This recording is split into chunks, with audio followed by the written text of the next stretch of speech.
बोले वहां अकार जो है अल्प अर्थ में लिया गया, अक्षीरी बटा, और कहीं कहीं पर नए समास विरोध अर्थ में होता है। तो यहां पर असुर शब्द में जो नए समास है वो विरोध अर्थ में किया गया है। न सुरह असुरह ऐसा समास नहीं, यहां पर अ का अर्थ है सुर विरोधिनः असुरः, जो सुर के विरोधी हैं वो असुर। तो असुर होने के कारण रावण के अंदर जन्मजात देवताओं के प्रति विद्वेष और द्रोह की भावना है। ये उनका नैसर्गिक पक्ष है। इस पक्ष का भगवान भी कभी कभी समर्थन करते हैं। हां, जब अत हो जाती है, अत्यधिकता हो जाती है, तब भगवान देवताओं का पक्ष लेते हैं, अन्यथा भगवान इस पक्ष का विरोध नहीं करते। भगवान जानते हैं कि पट्टीदार हैं, सब आपस में लड़ेंगे ही, बिना लड़े काम कैसे चलेगा। तो रावण के अंदर जो देवताओं का विरोध और अभिमान और क्रूरता, निर्दयता, ये उसका स्वाभाविक गुण है, जातिगत गुण है, उस प्रजाति का गुण है, इसलिए उसको दोष नहीं कहा जा सकता। लेकिन इसके अतिरिक्त अगर देखा जाए तो रावण के अंदर पाखंड नहीं था। रावण ने जीवन पर्यंत वैदिक मार्ग का अनुपालन किया। आज के उन तथाकथित धार्मिकों पाखंडियों से कहीं अच्छा था कि उसने वेद को जीवन भर प्रमाण माना और वेद के बताए हुए मार्ग पर वो चला। रावण त्रिकाल संध्या वंदन करता था, तीनों काल संध्या वंदन, सायंकाल, प्रातः काल, अग्निहोत्र। और रावण ही नहीं, यथा राजा तथा प्रजा, जैसा राजा होता वैसी प्रजा होती। रावण के राज्य में, लंका में रहने वाले जितने राक्षस थे वो प्रातः काल, सायंकाल अग्निहोत्र करते थे, और उन राक्षसों के घर में वेद पाठ होता था। वाल्मीकि रामायण में वर्णन है कि हनुमान जी महाराज जब लंका में पहुंचे तो जब खोजने लगे, जानकी जी का अन्वेषण करने लगे, पूरी रात विचरण करते रहे। जब प्रातः काल होने का समय आया तो हनुमान जी ने क्या देखा कि जितने राक्षस थे सब उठ करके नहा धो करके कोई संध्या कर रहा है, जो ब्रह्मचारी हैं वो वेद पढ़ रहे हैं, जो गृहस्थ हैं वो अग्निहोत्र कर रहे हैं। इस प्रकार सबके घर में वेद ध्वनि सुनाई पड़ी। सुस्राव ब्रह्म घोषान सविरात्रे ब्रह्म राक्षसान। उन ब्रह्म राक्षसों के घर में सुस्राव ब्रह्म घोषान, ब्रह्म माने वेद, वेद का एक नाम ब्रह्म है। ब्रह्म शब्द के कई अर्थ हैं। ब्रह्म माने ब्रह्मा, ब्रह्म माने भगवान परब्रह्म परमात्मा, ब्रह्म माने ब्राह्मण, और ब्रह्म माने वेद। वेद को भी ब्रह्म कहते हैं, इसीलिए वेद पढ़ने वाले को ब्रह्मचारी कहा जाता है। वो ब्रह्म को चर लेता है ऐसा नहीं है, वहां ब्रह्म माने वेद। तो वेद पढ़ने वाले को ब्रह्मचारी कहते हैं। तो सुस्राव ब्रह्म घोषान सविदात्रे ब्रह्म राक्षसान, उन ब्रह्म राक्षसों के घर में हनुमान जी ने देखा सबके घर में वेद पाठ हो रहा था। तो वह रावण भी इस मामले में उन पाखंडियों से कहीं अच्छा है। जिन पाखंडियों का नाम मैंने कथा में लिया, कौन? बोले एक तो ब्रह्म कुमारी, जिसको आजकल ब्रह्म कुमारी कहते हैं। ये ब्रह्म कुमारी नहीं है, ये ब्रह्म कुमारी है। ब्रह्म कुमारी शब्द ही नहीं बनेगा, ब्रह्म कुमार तो बनता है, लेकिन ब्रह्म कुमारी या ब्रह्म कुमारिणी ऐसा कुछ नहीं। तो महाराज ये ब्रह्म कुमारी जो है ये तो ब्रह्म कुमारी, इनको भ्रम है धर्मशास्त्र का। राधा स्वामी, निरंकारी, धन धन गुरु, गायत्री परिवार, आर्य समाज, ये सब पाखंडियों का बहुत बड़ा नेटवर्क है। इन सब पाखंडियों से रावण कहीं अच्छा था, जिसने वैदिक मार्ग को माना और वेद के मंत्रों में बताए हुए नियमों का पालन किया। महाराज यहां तक कि रावण राक्षस होते हुए भी गाय की महिमा को इतने अच्छे से समझता है कि लंका में हनुमान जी महाराज जब पहुंचे उस समय रावण ने, जब विभीषण आए कहने के लिए कि नीत विरोधन मारिय दूता, तो उस समय रावण ने बड़ी अच्छी नीति बताई, क्योंकि नीतिज्ञ था। रावण जब मरा है तो विभीषण यही कह करके रो पड़े। विभीषण ने कहा आज दुनिया से सबसे बड़ा नीतिज्ञ चला गया। भगवान श्री राम ने भी इसका समर्थन किया। गतः सेतु सुनीति नाम, सुनीतियों का जो सेतु था वो दुनिया से चला गया, ऐसा व्यक्ति था। इसका मतलब आप समझना मत कि स्वामी जी राम कथा सुनाते सुनाते रावण कथा सुना रहे। रावण भी भगवान की लीला का एक महान अंग है। बिना उसके ठाकुर जी की लीला, राम का रामत्व कैसे प्रकट होगा? बिना रावण के राम का रामत्व कैसे उद्भासित होगा? कहते हैं कि सापेक्षता का सिद्धांत है। जब तक रावण जैसा प्रतिद्वंदी नहीं होगा तब तक राम जी के उत्कर्ष का समाज को ज्ञान कहां?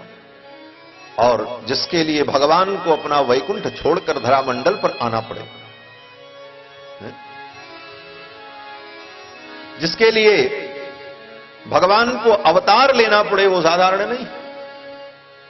तो रावण जब मरा तो विभीषण जी ने यही कहा, गतः सेतु सुनीति नाम, नीतियों का सेतु चला गया। तो रावण ने वहां पर एक बड़ी अच्छी नीति कही। रावण ने कहा, विद्यते गोसु संपन्नम विद्यते ज्ञातितो भयम। रावण ने यही कहा है वाल्मीकि रामायण में। जब विभीषण जी महाराज आए और रावण के नियम का विरोध किया, राम जी का पक्ष लिया, तो रावण ने कहा कि विद्यते गोसु संपन्नम, जहां गाय की सेवा होती है, जहां गौ पालन होता है, गौ की रक्षा होती है, वहां सदा संपन्नता रहती। ये रावण ने कहा। मैं तो कहता हूं कि इस देश के नेतृत्व, प्रधानमंत्री और नीति निर्धारक राजनेताओं से वो रावण कहीं अच्छा था जो गाय की महिमा को जानता था। और इस भारत के नेताओं की बात कही जाए, मोरारजी देसाई इस भारत के प्रधानमंत्री थे। जब प्रधानमंत्री नहीं बने थे उसके पहले उन्होंने काशी में बड़े बड़े विद्वानों की सभा में आकर के कहा कि आप हमें वोट दीजिए, हम जीत करके दिल्ली के तख्त पर बैठेंगे तो अपनी कलम से सबसे पहला काम करेंगे कि भारत में गोहत्या बंद करेंगे। भगवान शंकराचार्य, ज्योतिष पीठ के शंकराचार्य और करपात्री स्वामी जी महाराज और पुरी के शंकराचार्य स्वामी निरंजन देव तीर्थ जी महाराज, इन महापुरुषों के सामने, हजारों संतों के सामने मोरारजी देसाई ने यही कहा था। आज भी वो रिकॉर्ड है कि मैं प्रधानमंत्री की गद्दी पर बैठते ही सबसे पहला काम करूंगा अपने कलम से कि भारत में गोहत्या पूर्ण रूप से प्रतिबंधित हो। बड़ी आशा थी लोगों को।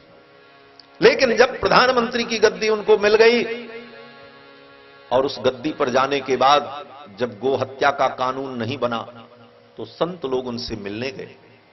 उन मिलने वाले संतों में करपात्री स्वामी जी महाराज, धर्म सम्राट पुरी के शंकराचार्य स्वामी निरंजन देव तीर्थ जी महाराज, ज्योतिष पीठ के शंकराचार्य श्री कृष्ण बोधाश्रम जी महाराज, ये बड़े बड़े महापुरुष गए।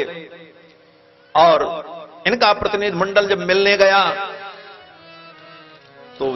गया तो प्रधानमंत्री आवास में जब चर्चा हुई तो लोगों ने कहा, अब आप इस कार्य को पूरा करें, आप अपने कलम से यह आदेश करें कि भारत में गोहत्या पूर्ण रूप से प्रतिबंधित हो। तो मोरारजी देसाई के वाक्य क्या थे सुन करके आपको आश्चर्य होगा। ये मैं काल्पनिक नहीं कह रहा हूं, ये सब रिकॉर्ड है, आपको इसके प्रमाण भी मिले। मोरारजी देसाई ने कहा, ठीक है, बात मैंने कहा था, लेकिन मैं अब प्रधानमंत्री हूं। बोले तो ये तो मैं भी जानता हूं, करपात्री जी ने कहा। बोले तो मैं केवल हिंदुओं का प्रधानमंत्री नहीं हूं, मैं तो मुसलमानों का भी प्रधानमंत्री। यही शब्द है।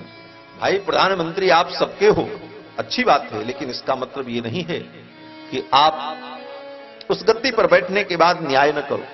तो इस प्रकार ऐसे राजनेताओं से रावण कहीं अच्छा था जिसने कहा कि विद्यते गोसु संपन्नम, जिस राष्ट्र में गौ का पालन होता है, जिस राष्ट्र में गौ की रक्षा होती है, गौ की सेवा होती है, वहां सदा संपन्नता रहती है। रावण ने यह भी कहा कि विद्यते ज्ञातितो भयम, दुनिया में अगर किसी को भय होता है तो किससे होता है? तो रावण ने कहा ज्ञातितो भयम, अपने ज्ञाति से ही भय होता है। ज्ञाति माने बांधव, अपने रिश्तेदार, अपने सगे संबंधी जो आस पड़ोस के हैं, जो आपके अंतरंग हैं, कभी भी आपको भय होगा तो उन्हीं से होगा, क्योंकि आपकी सारी सीक्रेट बात वही जानते हैं। वो जब आपके विपक्ष में खड़े होंगे तभी आपका विनाश संभव है। इसलिए जब कभी भी भय होता है तो अपनों से ही होता है। बड़ी सुंदर कथा रामायण जी सुनाते हैं। एक आदमी कुल्हाड़ी लेकर के लोहे की चला जंगल काटने के लिए। जंगल के पेड़ों ने आपस में वार्ता की, अरे कुल्हाड़ी लेकर के लकड़हारा आ रहा है, काटेगा। पेड़ों ने कहा, देखो कुल्हाड़ी लेकर के तो आ रहा है, लेकिन उसके साथ अपना कोई भाई तो नहीं है। तो पेड़ों ने कहा, हां, उसमें लकड़ी का बेंट लगा हुआ है। तो जंगल के सभी वृक्ष रो पड़े, बोले अब हम काटे जाएंगे। अगर लकड़ी का बेंट न लगा होता तो उस कुल्हाड़ी से जंगल न कटता। जंगल को काटने में उसी का ही एक अंग सहायक बना। तो कहने का तात्पर्य कि कभी भी भय होता है तो अपने ज्ञातियों से ही होता है। रावण ने यही कहा कि विद्यते गोसु संपन्नम विद्यते ज्ञातितो भयम, और विद्यते स्त्रीसु चापल्यम, यह भी रावण ने कहा उसी श्लोक में कि स्त्रियों के अंदर चपलता ये सहज होती है, चंचलता सहज होती है, बुद्धि की स्थिरता नहीं रहती, चंचल बुद्धि होती है। और फिर उसी पंक्ति में आगे रावण ने यह भी कहा, विद्यते ब्राह्मणे तपः, और तपस्या ब्राह्मण में होती है। अगर ब्राह्मण होगा शुद्ध पवित्र तो निश्चित उसके जीवन में तप होगा, और जिसकी उत्पत्ति में ही संदेह होगा उसके जीवन में तप नहीं होगा, क्योंकि ब्राह्मण तो तप मूर्ति। तो ये बातें रावण ने कही। इतना बड़ा नीतिज्ञ रावण, वेदज्ञ, और रावण ने जाना कि परब्रह्म परमात्मा सच्चिदानंद रघुनंदन के रूप में प्रकट हैं, और उनके साथ जो उनकी पत्नी है सीता, वो साक्षात महालक्ष्मी। राघवत्वे भवत सीता रुक्मिणी कृष्ण जन्मनि, अन्ये स्ववतारेषु विष्णुरेशान पायिनी, देवत्वे देवदेहेयम मनुष्यत्वे च मानुषी। भगवान नारायण जब मनुष्य बनते हैं तो भगवती मानुषी बनकर के प्रकट होती हैं। ये रावण को मालूम। तो रावण ने विचार किया कि वेदों में जिन लक्ष्मी के वैभव का वर्णन है, हिरण्यवर्णाम हरिणीम सुवर्ण रजतस्रजाम चंद्राम हिरण्यमयीम लक्ष्मीम जात वेदो म आवह, जिन भगवती लक्ष्मी का वेदों में आवाहन किया जाता है, हे लक्ष्मी आप मेरे घर पधारो। अभी दीप मालिका आएगी, लोग लक्ष्मी को बुलाएंगे कि लक्ष्मी जी आओ। और लक्ष्मी जी का नाम क्या कहा वेदों ने? बोले हरिणी। वो हरिणी, हरिणी माने हरिप्रिया है, भगवान की प्रिया है, इसलिए हरिणी। और हेममालिनी, लक्ष्मी जी का ही एक नाम है हेममालिनी। यही नमोवा वो फिल्म के हीरोइनिया के बाद, लेकिन लोग उसको बिगाड़ करके हेमा मालिनी, हेमा मालिनी कहते हैं। नमोवा हेम मालिनी। हेम माने स्वर्ण, स्वर्ण की माला पहनने वाली भगवती लक्ष्मी का नाम है हेम मालिनी। हिरण्यवर्णाम हरिणीम स्वर्ण रजतस्रजाम चंद्राम हिरण्यमयीम लक्ष्मीम जात वेदो मावह। तो वेदों का अध्ययन तो रावण ने भी किया था। रावण जान रहा है कि ये भगवती सीता साक्षात महालक्ष्मी है, परांबा है, और लक्ष्मी जिसको प्राप्त होती हैं उसी को सारे सद्गुण प्राप्त होते हैं। सिद्धांत भी।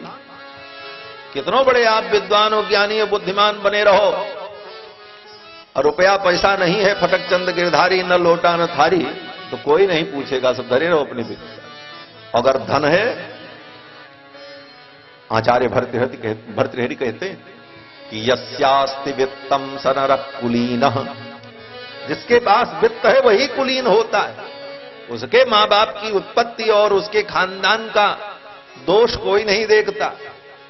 आज रुपया पैसा है तो बड़े बड़े नेता चाहे अंतरजातीय विवाह करके संतान पैदा करें, चाहे विजातीय विवाह करके संतान पैदा करें, कभी कोई उस विषय पर विचार नहीं करता, क्योंकि उनके पास वैभव है। तो यस्यास्ति वित्तम स नरः कुलीनः, वही कुलीन मान लिया जाता, बड़ा अच्छा कुल है, चाहे उसका खानदान वर्ण संकर ही क्यों न हो। जैसे भारत में ही देख लो, राहुल गांधी का खानदान घोर वर्ण संकर, न हिंदू न मुसलमान न ब्राह्मण न क्षत्रिय न ईसाई न कृष्ण, कोई भी निर्धारण नहीं कर सकता कि इसका धर्म क्या है, लेकिन कुलीन है, भारत की सत्ता को पाने के लिए व्याकुल है और उसको भी फॉलो करने वाले लोग विद्यमान हैं। कारण है कि पैसा है, धन है, पद प्रतिष्ठा है। तो यस्यास्ति वित्तम सनरक कुलीनः सएव वक्ता, वो वक्ता है, उसको भी सुनने के लिए 50,000 आदमी आते हैं, जो कि मशीन से आलू पैदा करता है। कितनी कितनी बातें उसके विषय में कही जाती हैं, आप सुनते ही, लेकिन उसको भी सुनते हैं। क्यों? बोले उसको भी वक्ता मान लिया। यस्यास्ति वित्तम सनरक कुलीनः सएव वक्ता सच दर्शनीय, वो दर्शनीय हो जाता, उसको देखने के लिए लोग दौड़ते। यस्यास्ति वित्तम सनरक कुलीनः सएव वक्ता सच दर्शनीय। आगे भर्तृहरि ने कहा सर्वे गुणाः कांचनमाश्रयन्, बड़ी भगवती लक्ष्मी की कृपा बड़ी अद्भुत है। सशीलः सश्रुतवान गुणज्ञः, पराशर महर्षि कहते हैं अगर लक्ष्मी जी की कृपा हो जाए तो वही शीलवान गुणज्ञ और सब कुछ मान लिया जाता है। तो लक्ष्मी की भी अपनी अभूतपूर्व महिमा है, हजारों दोषों को आच्छादित कर देती हैं भगवती महालक्ष्मी कृपा करके। तो रावण जानता है कि लक्ष्मी जी की कृपा हो जाए और साक्षात लक्ष्मी सीता हैं, ये मेरे यहां आ जाएं तो मेरे लंका का वैभव और 4 गुना बढ़ जाए, स्वर्णमयी लंका जो है वो दिव्य हो जाए, इसकी दिव्यता और बढ़ जाए, जो ऐश्वर्य स्वर्ग में नहीं है वो मेरे पास हो जाए। ये सोच करके रावण ने सीता जी को प्राप्त करने का उपाय किया। और रावण ने किया क्या? बोले चतुराई की। बात चतुराई की थी कि जे जथा माम प्रपद्यन्ते तांस तथैव भजामि। तो रावण ने चतुराई की कि भगवान के पास से मैं लक्ष्मी को ले आऊं, लेकिन भगवान के पास से लक्ष्मी को लाने के लिए कुछ तो देना पड़ेगा, क्योंकि इस संसार में निःशुल्क कुछ नहीं है, सब सशुल्क है। कुछ भी प्राप्त करने के लिए उसके बदले में कुछ देना पड़ेगा आपको, चाहे समय दो चाहे साधन दो, कुछ न कुछ देना पड़ेगा, बिना दिए कुछ नहीं मिलता, क्योंकि सृष्टि में सब कुछ सशुल्क है। इसीलिए हमारे सनातन धर्म में सिद्धांत है कि जो चीजें आपको निःशुल्क मिल रही हैं उसका भी शुल्क आपको अदा करना पड़ेगा। आज नहीं अदा करोगे तो कल आरसी कटेगी।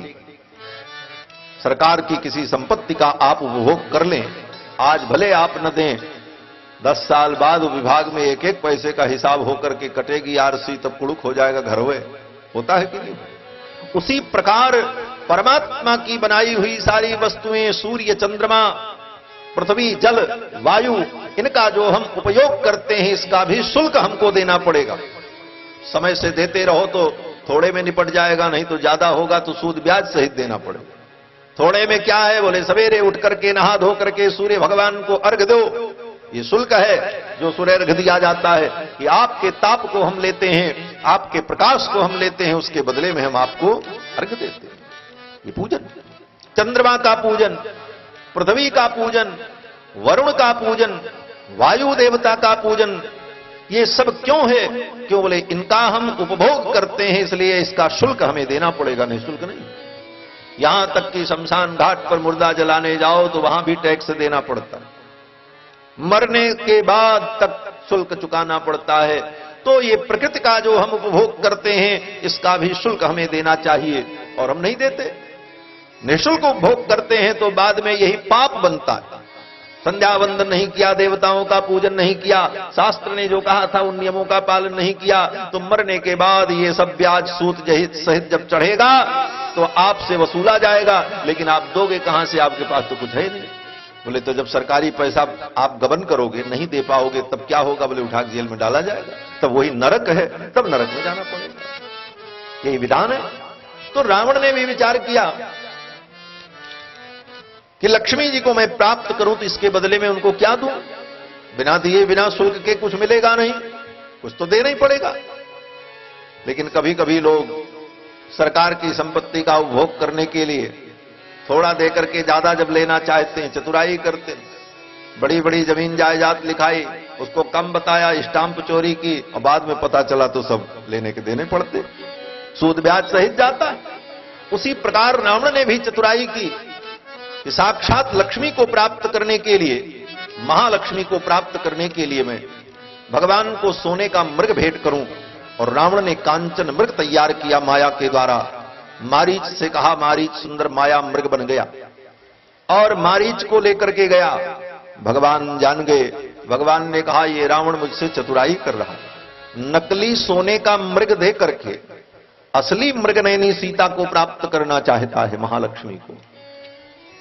तो ये चतुराई जो रावण ने की, तो भगवान ने कहा, अगर तुम चतुराई करोगे तो मैं भी चतुराई करूंगा। जे जथा माम प्रपद्यन्ते तांस तथैव भजाम्यहम्। जो मुझको जैसे भजता है मैं उसको वैसे भजता हूं। तो भगवान ने भी विचार किया कि जब ये चतुराई कर रहा तो हम भी चतुराई करें। नकली काम करेगा तो नकली ही मिलेगा, असली मिल नहीं सकता। तो रावण ने नकली सोने का मृग जब भेंट किया, उसके पहले भगवान ने भी नकली सीता तैयार कर दी। और लक्ष्मण जी को किसी कार्य से भेजा। सीता जी थी। भगवान ने कहा, देवी अब आप अग्नि में प्रवेश कर जाओ और अपने छाया को प्रकट कर दो, अपना दूसरा रूप प्रकट कर दो, असली रूप को आप अग्नि में स्थापित कर दो। तुम पावक मह करहु निवासा और जबलग करहु निशाचर नासा। भगवान ने कहा, तब तक आप अग्नि में निवास करो जब तक मैं निशाचरों का नाश करूं। और ये रहस्य लक्ष्मण जी भी नहीं जान पाए। तुम पावक मह करहु निवासा जब लग करहु निशाचर नासा। तुम पावक मह करहु निवासा जब लग करहु निशाचर नासा। लक्ष्मण हूँ यह मरम न जाना जो कछु चरित रचा भगवाना। लक्ष्मण हूँ यह मरम न जाना जो कछु चरित रचा भगवाना। जो कछु चरित रचा भगवाना। जो कछु चरित रचा भगवाना। नकली सीता बना करके तैयार कर दिया और रावण आया। नकली सीता बन करके तैयार हो गई और रावण आया और नकली सोने का मृग देकर के नकली सीता जी को लेकर के गया। तो भगवान से आप जैसा व्यवहार करोगे भगवान वैसा ही व्यवहार करेगा। जे जथा माम प्रपद्यन्ते तांस तथैव भजाम्यहम्। नकली सीता जी भी देखने में सीता जैसी ही थी, कोई अंतर नहीं था, हूबहू। नकली का मतलब क्या है? बोले असली भी जिसके सामने फेल हो जाए। नकली असली में अंतर न पता चले तबे तो नकली वास्तव में नकली माना जाएगा। और पता ही चल गया तो फिर नकली कहां रहा। अर्थात सीता जी के समान दिव्य रूप प्रकट कर दिया। रावण समझ नहीं पाया और सीता जी के रूप में नकली सीता जी को लेकर के चला। असली सीता और नकली सीता देखने में एक जैसी ही लगती हैं। असली लक्ष्मी और नकली लक्ष्मी दोनों एक ही जैसी लगती हैं, लेकिन अंतर क्या है? बोले अंतर यह है कि असली लक्ष्मी जब आती हैं तो व्यक्ति के जीवन में सुख समृद्धि आती है, पवित्रता आती है और भगवत भक्ति आती है। क्योंकि सीता जी कौन है? बोले उद्भव स्थिति संहारकारिणीं क्लेशहारिणीं सर्वश्रेयस्करीं सीतां नतोहम राम वल्लभां। ये राम वल्लभा जो हैं सर्वश्रेयस्करीं, समस्त प्रकार के श्रेय को, सुख को, आनंद को प्रदान करने वाली हैं। लेकिन लंका में पहुंची तो बोले रावण को सुख और आनंद नहीं दिया। जब से पहुंची तब से लंका में उत्पात ही शुरू हो गया। इसीलिए लंका में कहा कि काल रात्रि निश्चर कुल केरी तेहि सीता पर प्रीति घनेरी। काल रात्रि निश्चर कुल केरी तेहि सीता पर प्रीति घनेरी। तेहि सीता पर प्रीति घनेरी। तेहि सीता पर प्रीति घनेरी। वही सीता जी काल रात्रि बन गई निशाचर कुल के लिए। काल रात्रि बनकर और संपूर्ण लंका का विनाश करके तब लौटी वहां से। जब सब विनष्ट हुए तब सीता जी लौट करके